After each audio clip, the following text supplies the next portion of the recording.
नगर विकास और ऊर्जा मंत्री ए.के. शर्मा जी हमारे मंच पर हैं। पहले तो आपका बहुत बहुत स्वागत है कि आपने इंडिया न्यूज़ को समय दिया, और क्योंकि आपका विभाग सबसे अहम रहा है महाकुंभ में।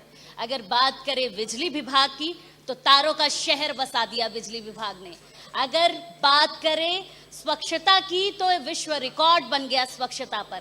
क्या टारगेट लेकर चले थे महाकुंभ में, किस तरीके से Guinness world book of record में आपका नाम आ गया, तारों का शहर बस गया वहां पर। अस्थायी शहर था वो तो। आपने जैसा कहा, तारों का शहर बसा था। मैंने भी कई बार महाकुंभ का वर्णन करते हुए कहा है, इस महाकुंभ की पहचान स्वच्छता की महक से होगी और बिजली की चमक से होगी। तो ये महक स्वच्छता की और चमक बिजली की पूरी दुनिया ने देखा है। मैं उसके लिए सबसे पहले आपने जो ये टाइटल चुनी है, ऐसे हमारे सभी स्वच्छता कर्मियों को, हमारे सभी विद्युत कर्मियों को मैं बहुत बहुत बधाई दूंगा, और उनके साथ अन्य डिपार्टमेंट के हमारे जो कर्मी थे, जिनको आपने हीरोज का नाम दिया है, उनको बहुत बहुत बधाई दूंगा। और आपको भी बधाई दूंगा कि आपने उनको नवाजने के लिए, उनका सम्मान करने के लिए इतना एक बढ़िया संवेदनशील एक कार्यक्रम की आपने रचना किया। मैं आपके चैनल को भी बहुत बहुत बधाई देता हूं। रही बात कुंभ के आयोजन की, तो जैसा कि आप जानते हैं, ये महाकुंभ का जो पर्व है, गंगा यमुना की जो त्रिवेणी है, वो सनातन समय से है, पता नहीं अनंत काल से है, और उस पर ये महाकुंभ का पर्व भी अनंत काल से ही होता आया है। जब मानव सृष्टि में सनातन धर्मावलंबी जो मानते हैं कि समुद्र मंथन हुआ, उसमें से जो अमृत निकला, और अमृत को लेकर के देवों दानवों में जो झगड़ा हुआ, उसकी बूंदें यहाँ त्रिवेणी पे गिरी, और तब से महाकुंभ की शुरुआत हुई है। तो समझ लीजिए कि हजारों लाखों, पता नहीं कब से इस सृष्टि की रचना हुई, और तब से ये परंपरा चली आ रही है।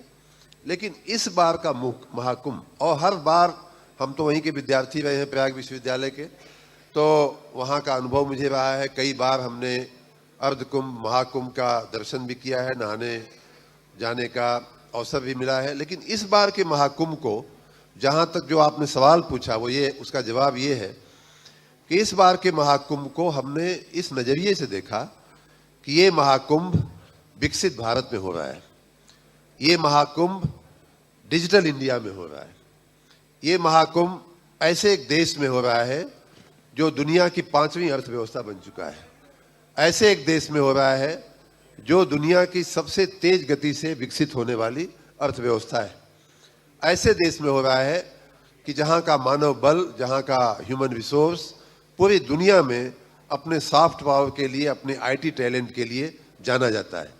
तो इस महाकुंभ के जरिए, जो हमारी हजारों लाखों वर्ष की परंपरा है, ऐसे एक आयोजन के जरिए हम कैसे दुनिया को दिखावें कि हम दुनिया की 5वीं अर्थव्यवस्था हैं, हम दुनिया के सबसे विकसित देश हैं, हम दुनिया के सबसे डिजिटली एम्पावर्ड कंट्री हैं। कैसे हम दिखावें कि हमारा मैन पावर जो है दुनिया की बड़ी बड़ी आईटी कंपनियां चलाता है। तो इसका दर्शन कराना हमारे मन में था, और ईश्वर की कृपा से, तीर्थराज प्रयाग की कृपा से, भगवान भोलेनाथ की कृपा से हम इस मकसद में काफी हद तक सफल हुए।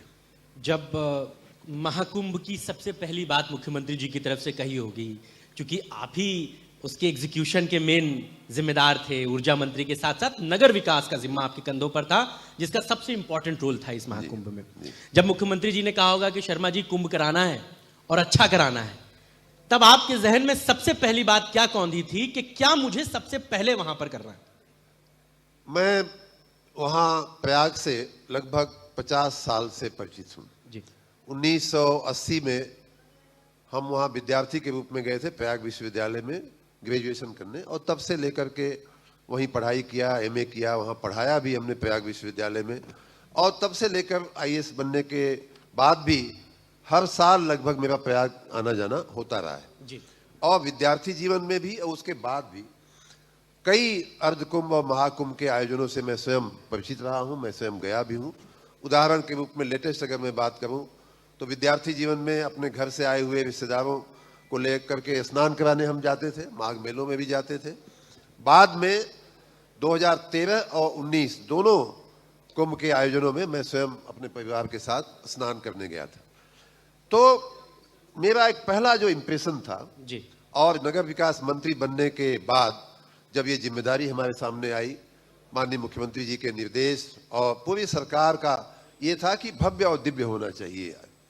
तो पहली बात जो मेरे दिमाग में आई थी वो ये थी कि हर बार महाकुंभ हमने देखा है, हर बार का अर्धकुंभ देखा है, कई हमने ऐसे आयोजन देखे हैं, अपनी सरकार में लेकिन देखे बाद में, पहले की हम बात कर रहे हैं अभी, बाद में जो प्रयाग तीर्थराज जिसको कहा जाता है, वो महाकुंभ या अर्धकुंभ बीतने के 2 महीने 3 महीने बाद वैसा ही का वैसा ही प्रयाग जो है हमेशा की तरह दिखने लगता था। उस समय थोड़ी स्वच्छता, थोड़ी रौनक जरूर दिखती थी। उसका कारण ये था कि किसी ने वहां की इंफ्रास्ट्रक्चर पे काम नहीं किया। इतने सारे आयोजन हुए, कांग्रेस की सरकार में भी हुए होंगे, सपा की सरकार में भी हुए होंगे। 2013 का ही अगर लेटेस्ट आप कई लोगों को याद होगा, यहाँ बैठे हुए हमारे जो प्रयाग से आए हुए मित्र हैं, उन लोगों को याद होगा कि 2013 का जैसे एक मेला होता है, हाँ करना है तो कर लेना है, कुछ न कुछ लाइट, कुछ थोड़ा सुशोभन करके इस जिम्मेदारी को पूरी कर दो, इस मिजाज के साथ वो काम हुआ था। इस बार हम लोगों ने इस मिजाज के साथ काम किया कि जो तीर्थराज की कहा जाता है कि ये तीर्थराज है, सारे तीर्थों के राजा है, और वो जो बात आनी चाहिए, जो दिव्यता आनी चाहिए, जो भव्यता आनी चाहिए, वो हमें लेकर के आना है। उदाहरण के रूप में हम जब विद्यार्थी थे तो प्रयागराज में साइकिल लेकर के निकलते थे और हर 5 किलोमीटर 3 किलोमीटर पे कोई न कोई क्रॉसिंग आती थी, वहां हम लोग खड़े रहते थे। जो लोग प्रयाग से परिचित होंगे उनको मालूम होगा। इस बार हमने दर्जनों उन क्रॉसिंगों पे फ्लाईओवर बनाए। आज अगर आप प्रयाग में निकलेंगे तो कहीं भी आपको किसी क्रॉसिंग पे खड़े होने की आवश्यकता नहीं पड़ेगी। उसी प्रकार जो रास्ते पतले हुआ करते थे, गलियां पतली हुई करती थी, पतले एक किसी तरह से एक कार जा पाती थी, दोनों तरफ कचरा हुआ करता था, उनको चौड़ा किया, फ्लाईओवर्स बनाए। ये तो तीर्थराज की आभा देने का काम हम लोगों ने पहली बार किया है। उसी प्रकार आपकी जानकारी में होगा कि तीर्थराज का जो गंगा जमुना सरस्वती की जो त्रिवेणी कही जाती है, वो जो मुख्य जो क्षेत्र है, उसके अलावा वहां दर्जनों उप तीर्थ कहे जाएंगे। उप तीर्थ का मतलब ये कि जो वहां छोटे स्थान है जहां लोग जाते हैं, श्रद्धालु लोग जाते हैं। उनमें से मैंने लगभग सबको देखा है, लेकिन कुछ का उदाहरण मैं यहाँ देना चाहूँगा। जैसे भारद्वाज ऋषि का आश्रम है, हम लोग विद्यार्थी जीवन में भी वहाँ जाते थे। भारद्वाज ऋषि के आश्रम में पिछले 50-60 सालों में, स्वतंत्रता के बाद के 75 सालों में मैं कहूँगा, एक ईंट वहाँ नई नहीं रखी गई थी। जैसा भारद्वाज मुनि के समय रहा होगा वैसा ही का वैसा दिखता था। हम लोग जाते थे वहाँ। लेटे हुए हनुमान जी, कितना प्रसिद्ध उनका धाम है, वहीं संगम पे उनका स्थान है। लेकिन जो हनुमान जी को हमने विद्यार्थी जीवन में देखा था, वही हनुमान जी हमने 2013 में देखा, वही जो है अब तक दिखता था।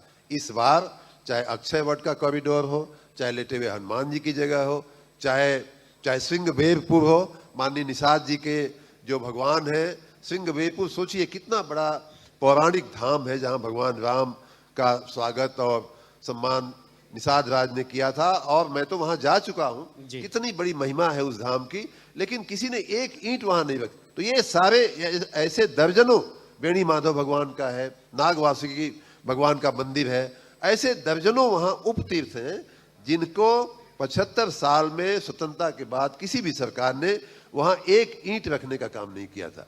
इस बार हम लोगों ने ये सोचा कि भाई अब नहीं होगा तो कब होगा, तो इसलिए हम लोगों ने उन सारे तीर्थों को विकसित किया, और आज वो जो तीर्थराज की महिमा में वो और भी 4 चांद लगा रहे हैं। इतना ही नहीं, आप सबकी जानकारी के लिए मैं बताऊं कि जो पौराणिक तीर्थ हैं उनका तो हमने विकास किया ही उप तीर्थों का, लेकिन हमने प्रयाग की धरती पे, प्रयाग नगर में हमने नए तीर्थ क्षेत्र बना दिए हैं। उसका उदाहरण है, हमारे यहाँ नगर निगम के हमारे कर्मचारी अधिकारी बैठे हुए हैं, उन लोगों ने मिलकर के वहाँ एक ऐसा शिवालय पार्क बनाया है, और वो भी वेस्ट टू वंडर का एक अनोखा उदाहरण प्रस्तुत करते हुए। आप जो भी प्रयाग जाएं अवश्य जाइएगा उसको देखने। भारत के मानचित्र पे जहां जहां भी भगवान भोलेनाथ के जहां जहां भी शिवलिंग है, ज्योतिर्लिंग है, जहां जहां भी आते, उज्जैन हो चाहे सोमनाथ हो, भारत के मानचित्र पे उस पार्क को ऐसा बनाया गया है कि वो शिवलिंग, वो ज्योतिर्लिंग वहीं दिखेगा। तो इस प्रकार हमने नए तीर्थों की वहां रचना किया है। गंगा का किनारा अनंत काल से है, लेकिन उस पे वही कच्ची मिट्टियां, वही कीचड़, वही गंदगी आपको दिखती थी। इस बार आप तो हमको कई बार वहां मीडिया कवरेज करते हुए मिल चुकी है, आप भी आप लोगों में से कई लोग मिले हैं, लेकिन कहीं भी हमने दर्जनों जो है वो घाटों का निर्माण किया। ये पहली बार हुआ है, इस महाकुंभ में पहली बार हुआ है। उसी के साथ पहली बार ये भी हुआ है कि माननीय प्रधानमंत्री जी की कृपा से केंद्र सरकार की कई योजनाएं वहां कार्यान्वित हुई। नया एयरपोर्ट बना, अच्छा एयरपोर्ट बना, हाईवे के बहुत सारे काम हुए, रेलवे के बहुत सारे काम हुए। आप जाएंगे तो एयरपोर्ट से शहर आने का जो मार्ग है, न सिर्फ एक अच्छा मार्ग बनाया गया, न सिर्फ एक 4 लेन रोड बनाया गया, वो तो हर जगह होते हैं, लेकिन उस पे जो हिंदू माइथोलॉजी में, सनातन मान्यता में जो 84 लाख योनियां मानी जाती हैं कि हम लोगों का जन्म जो है उनमें होता है, ऐसे 84 कलश बना करके एयरपोर्ट की रोड पर हमने सुशोभन किया है। आप प्रयाग के चारों तरफ हमने कहीं सरस्वती द्वार, तो कहीं भगवान भोलेनाथ के नाम पे द्वार, कहीं तो इस तरह से पूरे तीर्थराज को कहीं से कहीं प्रयाग प्रभाव जो कहा जाता है, उसके प्रभाव में हमने शताब्दियों में जो नहीं हुआ है, उसके प्रभाव में हमने इस बार अभिवृद्धि किया है, उसको और भी दिव्य और भी भव्य बनाया है। और मैं दुनिया के ऐसे कई तीर्थ क्षेत्रों को देखने के बाद मैं ये बात कह रहा हूं कि मैं भारत का तीर्थराज जो है दुनिया के किसी भी ऐसे तीर्थ क्षेत्र से अब तुलना हो सके ऐसा बन गया है। और आपने तुलना का पैरामीटर बहुत ऊंचा कर दिया है। अब जब यहाँ पे महाकुंभ हो गया है, हम प्रयागराज की बात नहीं करते हैं, हम आपके मैनेजमेंट की बात करते हैं। तो अब जब नासिक में होना है, अब जब मध्य प्रदेश में होना है, तो सरकारों पर बड़ा दबाव है कि इलाहाबाद जैसा, प्रयागराज जैसा करके दिखाइए। और विभाग के अधिकारियों को भी भेजा गया था अलग अलग जगह। हाँ, ये मेरी जानकारी में भी है। देखिए, ये जैसा मैंने कहा कि पहली बात तो ये कि हमारी ऐसे प्रयाग तो एक उदाहरण है जहां माननीय प्रधानमंत्री की प्रेरणा से, माननीय मुख्यमंत्री जी के नेतृत्व में हमारी पूरी सरकार ने, हमारे सभी साथियों ने, सभी विभागों के साथियों ने, और विशेष रूप से स्वच्छता कर्मियों ने, बिजली कर्मियों ने इतना बड़ा काम किया है। पूरी दुनिया हमारे इस काम से चकित है। न सिर्फ वहाँ दुनिया का एक तीसरा देश, तीसरी जनसंख्या वाला देश बसा था, बल्कि दुनिया की सैकड़ों ऐसी मैनेजमेंट में जो एक्सपर्ट अपने को मानते हैं, ऐसी संस्थाएं वहाँ स्टडी करने के लिए आई हुई थी कि कैसे भारत 66-67 करोड़ लोगों को, अमेरिका की किसी अमेरिकन ने, वॉल स्ट्रीट जर्नल ने शायद ये बात लिखी थी, आप लोग चेक करिएगा, कि अमेरिका की आबादी से ज्यादा लोग महाकुंभ में आए। उन्होंने एक जनरल स्टेटमेंट दिया था। एक और उदाहरण बताऊं मैं आपको, बिजली का आपने चूंकि जिक्र किया, कि नासा के एक अंतरिक्ष वैज्ञानिक ने, उसने, और उसकी प्रोफाइल देखते हुए लग रहा था, मैंने उसको रीट्वीट भी किया था, प्रोफाइल आज भी हमारे ट्वीट पे वो अवेलेबल है, वो मटेरियल, उसकी प्रोफाइल देखते हुए ऐसा लग रहा था कि उस समय भी वो अंतरिक्ष में था, स्पेस में था। और इंटरनेशनल स्पेस स्टेशन जो है अंतरिक्ष में, वहां से उसने ट्वीट किया था कि दुनिया, पूरी दुनिया को देखने के बाद उसने लिखा है कि ये जो भारत में महाकुंभ हो रहा है, वो दुनिया में this is the brightest spot right now. इस समय, उस समय इतना जगमगाता हुआ, इतना चमकता हुआ वो जगह थी। तो स्वाभाविक बात है, दुनिया को अगर अमेरिका के नासा का साइंटिस्ट अंतरिक्ष से लिख रहा है तो अमेरिका का भी ध्यान उस पर गया ही होगा। जब ये वॉल स्ट्रीट जर्नल जब ये लिख रहा है कि भाई अमेरिका की आबादी से ज्यादा लोग, हम तो कहते हैं कि उनकी 2.5 गुना आबादी वहां थी, लगभग 2 गुना आबादी वहां थी, लेकिन अगर उतनी ही भी आबादी अगर कहता है तो भी दुनिया के लिए एक अजूबी घटना तो है। अगर इतने 66-67 करोड़ लोगों के आने के बावजूद अगर एक तिनका आपको कहीं गंदगी का नहीं दिखता है, तो स्वाभाविक बात है दुनिया के लिए ये स्टडी का मटेरियल तो है। अगर सामान्य रूप से, अभी माननीय उप मुख्यमंत्री जी बिजली व्यवस्था की प्रशंसा कर रहे थे, मैं उनका बड़ा धन्यवाद करता हूं, लेकिन सामान्य संजोगों में, पहले की तो मैं बात ही नहीं करूंगा, पहले की बात करना वो पैरामीटर ठीक नहीं है। बिल्कुल। अभी की मैं बात करूं तो कभी कभार बिजली जाती है, हमारे सारे प्रयासों के बावजूद भी, शहर में भी जाती है, नगर में भी जाती है। हम प्रयास कर रहे हैं कि न जाए 24 घंटा का मतलब 24 घंटा, लेकिन फिर भी कभी कभार ऐसे अनुभव आते हैं कि जाती है। आप भी महाकुंभ में गई थी, मैंने प्रत्यक्ष देखा है, आप भी गए होंगे, तमाम लोग गए होंगे, आपका ये अनुभव होगा। और मैं पक्का कह सकता हूं कि 1 मिनट 1 क्षण के लिए भी बिजली 2 महीने में नहीं गई। तो ये अनुभव जो है, ये जो बात है, और बिजली कोई सामान्य एक टेंट में की बात, व्यवस्थापन की बात नहीं थी। वहां हमने 52,000 बिजली के खंभे लगाए, वहां हमने 67-70 हजार स्ट्रीट लाइटें लगाई हैं, वहां लगभग 5 लाख कैंपों में, हर कैंप में 20-20, 25-25 पॉइंट्स होते हैं लाइट के। जैसे इसी हाल में आप देख सकते हैं कितने लाइट के पॉइंट्स हैं। तो 5 लाख कैंपों में कई लाख, मैं तो कहूंगा करोड़ों की संख्या में लाइट के पॉइंट्स रहे होंगे। ना तो बिजली गई और न ही उस बिजली के तारों में एक भी स्पार्किंग हुई है। नहीं तो आपको एक सामान्य सा वो होता है, और बिजली की स्पार्किंग से ये जल गया, बिजली की स्पार्किंग से वो जल गया, होता है। एक भी जो आगजनी की 2 घटनाएं हुई भी, वो भी सिलेंडर फटने से हुई, कोई स्पार्क करने से नहीं हुआ। लेकिन तो उसका भी मैकेनिज्म की तारीफ आपके विभाग की और नगर विकास का उसमें बड़ा रोल था। जैसे आग लगी, विदिन 2 मिनट्स सारी चीजें वहां पर पहुंची, और वो भी तब जब लाखों लोग उस जगह पर भीड़ में मौजूद हों। ऐसे में बड़ी गाड़ियों का मूवमेंट होना, वहां तक पहुंचना भी एक बड़ी नजीर, एक बड़ा उदाहरण था। गाड़ियों का पहुंचना एक बहुत बड़ा चैलेंज था, ये बात सही है। और उससे भी बड़ी बात थी कि आग लगने पर गाड़ी हो या व्यक्ति हो, आदमी हो, उसको पानी चाहिए होता है। ये आपने बहुत अच्छा सवाल पूछा कि कैसे गाड़ी तो पहुंच गई, लेकिन पानी के बिना गाड़ी क्या करेगी। या हमारे जो फायर फाइटर आदमी हैं, लोग हैं, हर सेक्टर में हजारों ऐसी जगहें थी जहां हमने पीने का पानी तो पहुंचाया ही था, लेकिन हर सेक्टर में फायर सर्विस के लिए हमने विशेष पाइप लगा करके फायर हाइड्रेंट वहां लगाए हुए थे। और उन फायर हाइड्रेंट के चलते, उन 2-3 मिनट में जो आग बुझाई गई है, उन फायर हाइड्रेंट के चलते लगभग 12,500 100 किलोमीटर की हमने पाइपलाइन बिछाई है। उसमें पीने के पानी की भी व्यवस्था थी, और ऐसी आकस्मिक संजोगों में पानी लेकर के और आग को बुझाया जा सके, उसको फायर फाइटिंग व्यवस्था कहते हैं, फायर हाइड्रेंट कहते हैं, उसकी भी व्यवस्था की गई थी। तो जहां भी बहुत कम ऐसे घटनाएं हुई, लेकिन 2-3 घटनाएं जो हुई, एक में मैं प्रत्यक्ष गया भी था, जो सिलेंडर फटने से आग लगी थी गीता प्रेस के आश्रम में, तो तुरंत जो है उसको खोला और पानी जो है चालू कर दिया।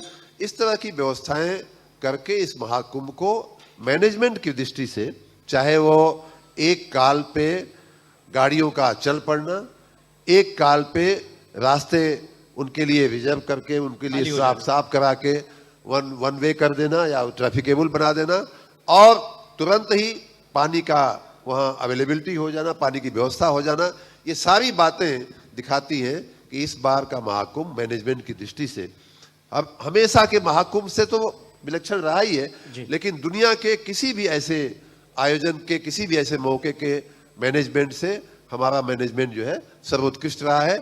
और उसमें एक बहुत बड़ा कारण ये रहा है कि हमने टेक्नोलॉजी का बहुत भरपूर उपयोग किया है। एक चीज, अब चूंकि आपने बात मैनेजमेंट की है कि कुंभ में चंद पलों में सड़कें खाली हो जाती थी, एम्बुलेंस निकल जाती थी, गाड़ियां निकल जाती थी, फायर ब्रिगेड की चीजें हो जाती थी, ये मैकेनिज्म सर शहरों में क्यों नहीं एग्जीक्यूट हो पा रहा है? ये एक बड़ा सवाल है। हम अगर मेट्रोपॉलिटन शहर की बात करते हैं, हम लखनऊ की ही बात करते हैं कि एम्बुलेंस के लिए रास्ते खाली हो जाएं अपने आप में, हम सैकड़ों ऐसे उदाहरण आपको मिल जाएंगे। आप मेडिकल कॉलेज चौराहे पे अपनी बिना लाल बत्ती के जाके एक बार देखिएगा कि एम्बुलेंस फंसी रहती है। जो चौराहे के पुलिस वाले हैं वो भी कितनी मेहनत करेंगे, एक वक्त के बाद में उनकी भी सीमा होती है। तो शहरों का चौड़ीकरण या वो मैकेनिज्म कि एम्बुलेंस को अगर जाना है तो वायरलेस अगर मंत्री के लिए हो सकता है, तो वो एम्बुलेंस के लिए क्यों नहीं हो सकता है? ये हम सब के लिए एक, मैं तो यूं कहूंगा कि संवेदनशील मुद्दा है। हम सभी, पहली बात तो ये कि अपने नागरिक धर्म के प्रति भी हमें सचेत रहना पड़ेगा। हम आप जब गाड़ी लेकर के चलते हैं, पीछे से कोई एम्बुलेंस आ रही है, तो सबसे पहला धर्म, सबसे पहला कर्तव्य तो हम सभी व्यक्तियों का है, सभी नागरिकों का है। सरकार की बात जहां तक है, आपने सही कहा कि हमने आपकी जानकारी के लिए यहाँ उसमें से कुछ हमारे विभाग के कर्मचारी साक्षी बैठे भी हुए हैं। जब हमने पहली मीटिंग इनको शाबाशी देने के लिए किया, जैसे आपने आज किया है, हीरोज को कॉम्प्लीमेंट करने के लिए, उस मीटिंग में हमने ये बात कही थी। हमने ये कहा था कि भाई 2 महीने से कम हमें काम करने के लिए समय मिला था। हजारों लाखों की संख्या में खंभे लगाने थे, हजारों लाखों की संख्या में लाइटें हमें लगानी थी, पानी की हजारों किलोमीटर पाइपलाइन डालनी थी, चेकर प्लेट लगाने थे, पेंटून ब्रिज बनाने थे। और आपको याद होगा कि नवंबर तक क्या लगभग दिसंबर तक कहीं न कहीं वहां बाढ़ का पानी अभी भी अवेलेबल वहां पड़ा हुआ था, काम करने में दिक्कत आ रही थी। अगर हम ये कर सकते हैं 1.5 महीने की मेहनत पे, और अगर हम इतने बड़े महाकुंभ के क्षेत्र को इतने लोगों के फुटफाल के बीच स्वच्छ रख सकते हैं, तो मैंने इनसे सवाल पूछा था कि जो हमारी सेटल जो सिटीज हैं, चाहे लखनऊ हो, चाहे गाजियाबाद हो, चाहे बनारस हो, चाहे आगरा हो, उनको हम उतना ही स्वच्छ क्यों नहीं रख पाते। बिल्कुल। तो ये हमने कहा था और यही हम चुनौती दिए हैं उनको। और मैं इसमें एक बात मंत्री जी जोड़ दूं कि अगर कोई प्राइवेट कंस्ट्रक्शन होता है, जैसे मेट्रो का काम हो रहा था, सरकार का उसमें कुछ परसेंट रोल होता है। मेट्रो ने अपने काम को बड़ी तल्लीनता से किया, एक बैरियर लगा है, यहां पे गड्ढा खुद रहा है, रूट डाइवर्ट है। लेकिन अभी नगर विकास की लाइनें कहीं पड़ रही होंगी तो 1 किलोमीटर पहले बोर्ड लगा के पुलिस वाला कुर्सी लगा के अपना काम खत्म कर लेगा कि आगे रास्ता नहीं है। वो मैकेनिज्म जो है, जो प्राइवेट आदमी कर सकता है, वो सरकारी क्यों नहीं कर सकता? ये प्राइवेट और सरकारी की बात नहीं है, वर्क कल्चर का विषय होता है और उसमें हम सभी को यही वर्क कल्चर हम बदलने की कोशिश कर रहे हैं। और महाकुंभ, देखिए सिर्फ महाकुंभ ही नहीं, उसके पहले थोड़ा ही दिन पहले, थोड़े महीने पहले छठ का त्योहार गया था जी। हमने स्वच्छ छठ मनाने, जब से मैं मंत्री बना हूं तब से हमने लक्ष्य दिया है कि भाई स्वच्छ छठ क्यों नहीं बन सकती है। घाट पे हम इतनी सफाई व्यवस्था रख सकते हैं कि हमारे घाट गंदे ना दिखें। हम लोगों को इतना एजुकेट कर सकते हैं कि यहाँ फेंकना है, यहाँ नहीं फेंकना है, हम फेंकने की व्यवस्थाएं करें। फेंकने का लोगों के डस्टबिन रखें, डस्टबिन अवेलेबल नहीं होगी तो कहीं ना कहीं तो आदमी कचरा फेंकेगा। कुंभ जो है, महाकुंभ और छठ का जो हमारा आयोजन होता है, आप देखे होंगे कि पिछली जो छठ गई है लखनऊ का ही आप देख लीजिए, या महाकुंभ की बात देख ली, घाटों पर भी इतनी सफाई। हमारे कर्मियों का पुरुषार्थ तो है ही, लेकिन जनता को भी हमने वहां 2 महीना पहले से रुक करके हमने जनता को भी एजुकेट करने की कोशिश किया, कर्मियों को एजुकेट करने की कोशिश किया, और तब जाकर के ये परिणाम मिलता है। हम वही कार्य संस्कृति अपने रोज बरोज के हमारे सफाई के काम में, रोज बरोज के हमारे नगर व्यवस्थापन के काम में लाने का प्रयास पिछले कई सालों से कर रहे हैं। आप देखते होंगे कि सुबह 5 बजे से हमारा सफाई कर्मी जो है सफाई करना शुरू कर देता है और पहले की अपेक्षा काफी तब्दीली आई है। अच्छा, मगर आप मानते हैं कि जितना आप काम कर रहे हैं अपोजिशन को वो काम नहीं दिख रहा है? ये सवाल लगातार उठता रहता है। देखिए, मैं इसके पहले का सेशन भी मैं सुन रहा था। अपोजिशन की अगर बात करूं तो मुझे एक बात कहने का मन हो रहा है। कोरोना का समय आप याद करिए। कोरोना की जो महामारी थी, एक वैश्विक महामारी थी, पूरा देश, पूरा प्रदेश उसकी चपेट में था। मैं उसी समय राजनीति में आया था जी। 2021 एक दूसरा जो फेज कोरोना का शुरू हुआ था और 21 में मैं राजनीति में आया जनवरी में। मार्च अप्रैल से कोरोना की भयावहता बढ़ने लगी और मुझे माननीय प्रधानमंत्री जी का निर्देश मिला, माननीय मुख्यमंत्री जी का निर्देश मिला कि मैं बनारस जाकर के बनारस की थोड़ी देखभाल करूं। मैं गया और मैं रात दिन कोरोना के व्यवस्थापन में बनारस में मैं लग गया। महादेव की, विश्वनाथ भगवान की कृपा से सब कुछ नियंत्रित भी हो गया। हमने जो भी हमारे पास शक्ति बुद्धि थी हमने काम किया, रात दिन हम लोग काम करते थे। और मैं ही नहीं, भारतीय जनता पार्टी के ऐसे हजारों कार्यकर्ता थे, लाखों कार्यकर्ता थे जो जिनको अपने रिश्तेदारों ने छोड़ दिया था, जिनको अपने सगे संबंधियों ने छोड़ दिया था। ऐसी कोरोना से मृत्यु हुई लाशों को जलाने का काम हमारे भारतीय जनता पार्टी के कार्यकर्ता करते थे। विपक्ष का लेकिन उस समय भी मैं यही कहने आ रहा था, उस समय भी आप माननीय अखिलेश यादव जी का ट्विटर हैंडल तलाश करके देख लीजिए कि क्या वो ट्वीट करते थे। वो अपने एसी कमरे में बैठ करके, अपने घर में बैठ करके, यहाँ ये कमी है, इस रिक्शे वाले ने मरीज को इस अस्पताल की जगह उस अस्पताल में पहुंचा दिया, इस जगह पे मरीज गया तो डॉक्टर ने उसके साथ, कहीं कहीं ये घटनाएं हुई होंगी। लेकिन वो इतनी बात, इतनी बड़ी भयावहता को, इतनी बड़े चैलेंज को, चुनौती को उन्होंने खाली अपने ट्वीट से, अब लोग लगा कि हम सेवा कर रहे हैं लोगों की। उसी प्रकार महाकुंभ, उसी प्रकार महाकुंभ, जिसकी प्रशंसा वॉल स्ट्रीट जर्नल कर रहा है, जिसकी प्रशंसा नासा का वैज्ञानिक कर रहा है, जिसकी प्रशंसा मैं तो कहूंगा पूरी दुनिया कर रही है। क्षमा करिएगा पूरी दुनिया कर रही है, और जिसकी प्रशंसा भारतीय मीडिया भी कर रही है।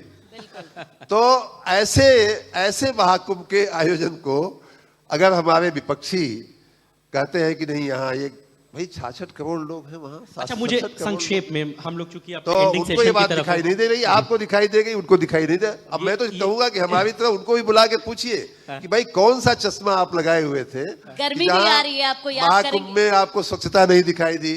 कौन सा चश्मा आपके नजरों पे लगा हुआ था कि जिसमें गंगा का पावन पवित्र स्वच्छ जल आपको दिखाई नहीं दिया, जिसका सर्टिफिकेट पूरे दुनिया ने हमको दिया है। कौन सा चश्मा आप लगाए हुए थे कि जहां बिजली की चमक, जो आप खुद कह रहे हैं, वो आपको दिखाई नहीं दी। जो अंतरिक्ष से लाखों किलोमीटर दूर से जो चमक अंतरिक्ष यात्री को दिखाई दे गई, वो भी अमेरिका के अंतरिक्ष यात्री को, वो अखिलेश यादव को क्यों नहीं दिखाई दी? आखिरी बात, AK शर्मा जी जब राजनीति से रिटायर होंगे, अपनी किताब लिखेंगे, उसमें महाकुंभ का कौन सा ऐसा एक्सपीरियंस होगा जिसे आप खुद मेंशन करना चाहेंगे कि मैंने महाकुंभ से ये सीखा? मैंने महाकुंभ से अवश्य सीखा है, और ये सीखा है कि अंततो गत्वा जो सृष्टि है और उस सृष्टि को जो चलाने वाला है वो एक है। हम ये बाद की बात है, बहुत सामाजिक रचना की बात है, भौगोलिक रचना की बात है। देश अलग हो गए, देशों के बाद व्यक्ति अलग हो गए, वर्ण बन गए, जातियां बन गईं, और हम लोग किसी न किसी विभाजन में बट करके रह गए। महाकुंभ एक ऐसा नजारा था जी, कि जहां आस्था, जिसको कहते हैं ना, भवानी शंकरो वंदे श्रद्धा विश्वास रूपिणो, श्रद्धा और विश्वास ही ईश्वर है। श्रद्धा और विश्वास ही पूरी सृष्टि को बांध करके एक सूत्र में रखता है। माला में बहुत सारे फूल होते हैं, लेकिन जो उसकी रस्सी होती है, उसकी जो धागा होता है, वो धागा अगर किसी को नहीं दिखा हो तो आप याद करके देखिए, वो धागा आपको महाकुंभ में दिखा होगा। आस्था और विश्वास का, माँ गंगा का जब पावन जल जो है, उसने अमीर को, गरीब को, इस जाति को, उस जाति को, स्त्री को, पुरुष को, नौजवान को, वृद्ध को, सबको एक प्लेटफॉर्म पर, एक जगह, एक घाट पर ला करके महाकुंभ ने खड़ा किया। और ये व्यक्तियों की खासियत तो है ही कि हम एक दूसरे के प्रति सहिष्णु होकर के, एक दूसरे के प्रति टॉलरेंट होकर के, एक दूसरे के प्रति ईमानदार बन करके, एक भी चोरी की घटना नहीं हुई है, एक भी छीना झपटी की घटना नहीं हुई, महिलाओं की चेन छीनने की घटना नहीं हुई, पर्स गायब होने की घटना नहीं हुई। ये दिखाता है कि कहीं न कहीं हर व्यक्ति को, खास करके भारतीय समाज को, ईश्वर में आस्था है। और मैं तो कहूँगा कि अपोजिशन को उसी आस्था से समस्या है, हमारी व्यवस्था से समस्या नहीं। बहुत शुक्रिया, बहुत शुक्रिया। AK शर्मा जी तमाम चीजों को ब्रीफ में बता रहे थे कुंभ के सफल आयोजन के। जोरदार तालियां होनी चाहिए। बहुत बहुत धन्यवाद। बहुत धन्यवाद बहुत सर, बहुत धन्यवाद। हमें अपना वक्त देने के लिए।